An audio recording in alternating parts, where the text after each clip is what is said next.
Union wallet తెలుగుకి స్వాగతం. Union wallet Telugu గురించి చాలా సూచెస్ వస్తున్నాయి. సో దాన్ని బేస్ చేసుకొని దాన్ని దృష్టిలో పెట్టుకొని నేను తెలుగులో వీడియో చేస్తున్నా. యూనియన్ వ్యాలెట్లో ఎర్న్ చేయాలి అని అంటే ఫస్ట్ మనం యూనియన్ వ్యాలెట్ ఏంటో తెలుసుకుందాం. దీన్ని ఒక ట్రేడ్ లాగా తీసుకుందాం. ట్రేడ్ అంటే ఏంటి? కొనడం అండ్ అమ్మటం, రైట్. మనం దగ్గర పర్చేస్ చేసుకుంటాం, ఒక దగ్గరికి అమ్ముతాం, అమ్మిన తర్వాత మనకు వచ్చేది ప్రాఫిట్, రైట్. సేమ్ యూనియన్ వ్యాలెట్లో అప్లై చేద్దాం. మనం కొంటున్న ఆర్డర్ ఒక అమౌంట్కి కొంటాం, ఎంతైనా అవని. 5,000 ఆర్డర్ ఉందనుకోండి, 5,000 పెట్టి కొనుక్కుంటాం. 5,000 పెట్టి కొనుక్కున్న అమౌంట్ ఇందులో టోకెన్స్ లాగా యూనియన్ వ్యాలెట్లో పడుతుంది. 5,000 కొన్నాం కాబట్టి 5,000తో పాటు 1.2% కమిషన్, అంటే 5,060 రూపీస్, 5,060 రూపాయలు యూనియన్ వ్యాలెట్లో ఐ టోకెన్ రూపంలో పడుతుంది. ట్రేడ్లో మనం పర్చేస్ దాంట్లో ఉన్నాం. సో సేల్స్ ఆటోమేటిక్గా రావాలి, మనకు ప్రాఫిట్స్ రావాలి అని అంటే someone has to by our tokens. మన టోకెన్స్ని ఎవరైనా బై చేయాలి, రైట్. సో మన టోకెన్స్ని బై చేయాలి అని అంటే ఇందులో టూల్స్ యాడ్ చేసుకోవాలన్నమాట. టూల్ అంటే free charge, MobiKwik, Airtel thanks and Indus pay, ఇవన్నీ టూల్స్ అనమాట. ఫోన్పే, జీపే లాగానే. వాటిలో మనం ఏం చేస్తాం, బ్యాంక్ అకౌంట్స్ని లింక్ చేసుకొని పెట్టుకుంటాం. ప్రతి ఒక్క యూపీఐ యాప్కి ఒక యూపీఐ ఐడి అనేది క్రియేట్ అవుతుంది. క్రియేట్ చేసిన ఐడిని మనం ఇందులో వచ్చి టూల్స్లో లింక్ చేస్తామన్నమాట. సేల్స్ అయినప్పుడు అంటే ఎవరైనా మన టోకెన్స్ని కొన్నప్పుడు ఆ యూపీఐ ఐడి ద్వారా మన బ్యాంకులోకి రిసీవ్ అవుతుంది. ఈ ట్రేడ్ అనేది మనకు అర్థమైంది కదా. ప్రాఫిట్స్ కంటే ముందుగా మనం ఒకసారి యూనియన్ వ్యాలెట్ ఇంటర్ఫేస్ గురించి మాట్లాడుకుందాం. ఓపెన్ చేయగానే మనకి హోమ్ ఉంటుంది, దాని తర్వాత కింద మెనూ బార్లో చెప్తున్నాను payment, tool, team and my. ఒక్కసారి ఇవంటే ఏంటో తెలుసుకున్నప్పుడు మనకి యూనియన్ వ్యాలెట్ అనేది హ్యాండ్స్ ఆన్ ఎక్స్పీరియన్స్ వచ్చేస్తుంది. హోమ్ లో పైన చూసినట్లయితే మనం ఇప్పటి వరకు ఎర్న్ చేసినది ఎంత అయితే ఉందో పైన కనిపిస్తుంటది. పేమెంట్ ఆప్షన్స్ కి వచ్చేసరికి మనకు అక్కడ మినిమం అమౌంట్ ఉంటుంది. ఇప్పుడు మీ దగ్గర 5,000 రూపీస్ ఉన్నాయనుకుందాం. మినిమం అమౌంట్ లో 5,000 అక్కడ ప్రెస్ చేసి ఎంటర్ కొట్టినప్పుడు దానికి సంబంధించిన ఆర్డర్స్ ఏవైతే ఉన్నాయో అమౌంట్ రిలేటెడ్ అన్నీ వస్తాయి. ఏదైనా ఒక ఆర్డర్ చూస్ చేసుకున్నప్పుడు మనం ఆ ఆర్డర్ కంప్లీట్ గా మనం ఫుల్ఫిల్ చేయాల్సి ఉంటుంది. అంటే అమౌంట్ 5,000 చూస్ చేసుకుంటే కంప్లీట్ 5,000 రూపీస్ పంపాలి ఆ అకౌంట్ కి. Every order consist of some account details. ప్రతి ఒక్క ఆర్డర్ కి ఒక అకౌంట్ డీటెయిల్స్ అనేవి ఉంటాయన్నమాట. దానికి సంబంధించిన టూల్స్ ఓపెన్ చేసి దాని నుంచి అకౌంట్ ట్రాన్స్ఫర్ చేయాలి. Bank account number, bank IFSC code and bank holder name ఇవి మనం ఎంటర్ చేసి కరెక్ట్ ఉన్నాయో లేదో క్రాస్ చెక్ చేసుకుని పేమెంట్ కి ప్రొసీడ్ అవ్వాలి. అయిన తర్వాత మనం స్క్రీన్ షాట్ తీసుకొని అప్లోడ్ చేయాల్సి ఉంటుంది. పేమెంట్ ప్రాసెస్ అంతా చేసేది పేమెంట్ బార్లో, రైట్. అండ్ టూల్స్లో వచ్చేసరికి టూల్స్లో మనం మేనేజ్ చేసుకోవడానికి కొన్ని ఆప్షన్స్ ఉంటాయి. సెల్ స్విచ్ అంటారు. ఆ సెల్ స్విచ్ ఆఫ్ ఉంటే సేల్స్ అవ్వవు, ఆన్ ఉంటే సేల్స్ అవుతాయి. సింపుల్.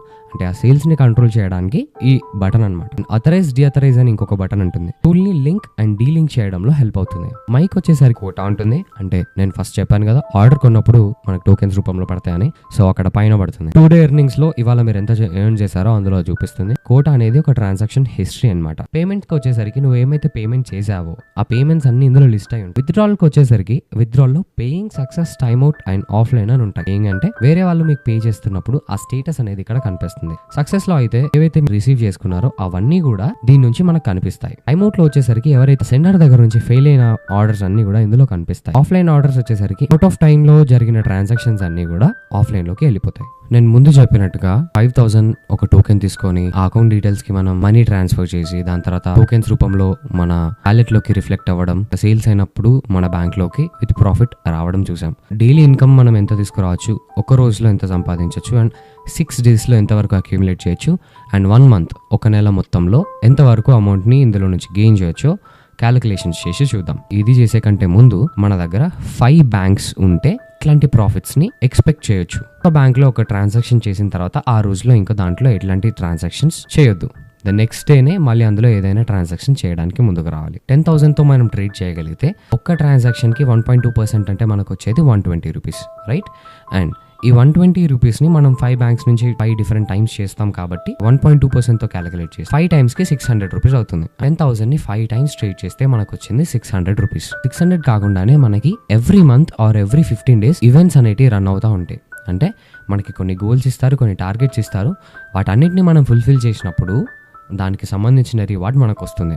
సో ఈ నవంబర్ నెలలో మనకున్న 2 ఈవెంట్స్ కూడా, ఫస్ట్ ఈవెంట్ వచ్చేసరికి 50,000 డైలీ డిపాజిట్ రీచ్ అవుతే డైలీ 230 పే అవుట్ అవుతుంది. అంటే పర్ డే ఇన్కమ్ వచ్చేసి 600 అండ్ ప్లస్ 230 రూపీస్, 830 రూపీస్ అవుతుంది. అండ్ అలానే సెకండ్ ఈవెంట్ కూడా ఉంది. ఇది 6 కంటిన్యూస్ డేస్ 50,000 తో ట్రేడ్ చేయగలిగితే 6 days లో పే అవుట్ అయ్యేది 1,100 రూపీస్. 6 days ఇన్కమ్ వచ్చేసి మనం క్యాలిక్యులేట్ చేసుకుంటే 830 ఏమో డైలీ ప్రాఫిట్ ప్లస్ 6 days లో ఒక్కసారి పే అవుట్ అయ్యేది 1,100.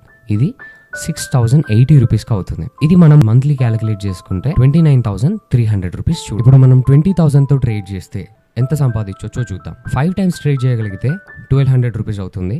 ఈవెంట్ 1 యాడ్ అయ్యేసరికి 1,700 అవుతుంది. ఈవెంట్ 2 6th డే రోజు 2,000 ఎక్స్ట్రా యాడ్ అవుతుంది. ఇది 6 డేస్ క్యాలిక్యులేట్ చేస్తే 12,200 అవుతుంది. అలానే 30 డేస్కి క్యాలిక్యులేట్ చేస్తే 59,000 అవుతుంది. ఇప్పుడు 30,000తో ట్రేడ్ చేయగలిగితే ఎంత సంపాదించవచ్చో చూద్దాం. డైరెక్ట్ ఇన్కమ్ వచ్చేసి ఇది 1,800 ఉంటుంది. ఈవెంట్ 1 యాడ్ అయ్యేసరికి 2,300 సంపాదించవచ్చు. ఈవెంట్ 2 యాడ్ అయ్యేసరికి 6th డే రోజు 2,000 ఎక్స్ట్రా సంపాదించవచ్చు. 6th డే కంప్లీట్ ఇన్కమ్ వచ్చేసి 15,800 సంపాదించవచ్చు. 30 డేస్ ఇలానే కంటిన్యూగా చేస్తే 77,000 సంపాదించవచ్చు. ఇది స్టార్ట్ చేయడానికి మీరు యూనియన్ వ్యాలెట్లో రిజిస్టర్ చేసుకుంటే సరిపోతుంది మీ మొబైల్ నెంబర్తో. దాని తర్వాత ఒక 4 బ్యాంక్స్ ఫస్ట్ స్టార్టింగ్లో ఉంచుకొని దాని తర్వాత 5 to 6 బ్యాంక్స్ ఎక్స్టెండ్ చేసుకుంటే మీకు మంచిది. అండ్ ఒక మంచి ఫోన్, వర్కింగ్ కండిషన్లో ఉన్న ఫోన్ ఉంటే సరిపోతుంది. అండ్ నేను చూపించే బ్యాంక్స్ ఇక్కడ ఉన్నాయి. ఈ బ్యాంక్స్ని మీరు చూస్ చేసుకోవచ్చు. అండ్ జీరో సేవింగ్స్ అకౌంట్స్ లాంటివి లేకపోతే మైనర్ అకౌంట్స్ లాంటివి యూస్ చేయొద్దు.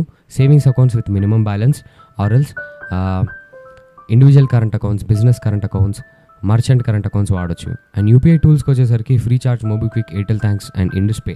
వీటితో పాటు Ultra Cash, Utkarsh and also Jio finance అని ఒకటి ఉంటుంది. సో ఈ యూపీఐ టూల్స్ని వాడుకుంటే సరిపోతుంది. అండ్ మీకు ఇందులో ఎట్లాంటి డౌట్స్ ఉన్నా నేను మిమ్మల్ని టెలిగ్రామ్లో డైలీ గైడ్ చేస్తూనే ఉంటాను. ఎట్లాంటి ప్రాబ్లమ్స్ ఇందులో ఫేస్ చేసినా అవన్నీ సాల్వ్ చేయడానికి నేను హెల్ప్ చేస్తుంటాను. కింద డిస్క్రిప్షన్లో నా టెలిగ్రామ్ ఛానల్ని నేను పెడుతున్నాను. ఆ ఛానల్ బయోలో నా టెలిగ్రామ్ ఐడి ఉంటుంది. దాని నుంచి మీరు నాకు డైరెక్ట్గా మెసేజ్ చేయొచ్చు. మీ ID, phone number and registered నేమ్తో పాటు నాకు మెసేజ్ చేస్తే నేను మీకు ఆ రోజే రిప్లై ఇచ్చి మీకు ఎట్లాంటి ప్రాబ్లమ్స్ ఉన్నా సాల్వ్ చేస్తాను. అండ్ ఆల్సో ఎలా ఎక్కడి నుంచి స్టార్ట్ చేయాలో అనేది కూడా నేను చెప్తుంటాను. And that's it for today. Bye bye.